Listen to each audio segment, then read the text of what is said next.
সারা বাংলাদেশে দেখেন না, যারা সুন্নি মনা আছে তার শুহাদায়ে কারবালার মাহফিল করে। আপনি এটা ছাড়া আপনি দেখাইতে পারবেন না, কারণ একমাত্র সুন্নিরাই আহলে বাইতকে ভালোবাসে। কথা বলেন ঠিক কিনা? কিন্তু সবাই বলে আমরা মুসলমান, আমরা মুসলমান। তো এজিদ যারা আছে এরা কি হিন্দু ছিল? এজিদ কি বৌদ্ধ ছিল? 3000 মুফতি ছিল সেখানে। সেখানে মুফাসসিরের অভাব ছিল না, মুহাদ্দিসের অভাব ছিল না, শাইখুল হাদিসের অভাব ছিল না। সেখানে বড় বড় আপনার ডিগ্রিদারি, বড় বড় ডিগ্রিদারি মুহাদ্দিস, মুফাসসির, মুফতির অভাব ছিল না।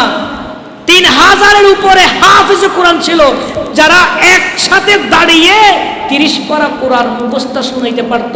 এইরকম হাফেজ কোরআন এজিদের কাছে ছিল, এই 22,000-এর ভেতরে ছিল। তো তার মানে বড় মুহাদ্দিস, বড় মুফতি, বড় বড় ডিগ্রিদারি এবং বড় বড় হাফেজ থাকলে যে সত্যিকার ইমানদার মুসলমান হবে তা কিন্তু নয়।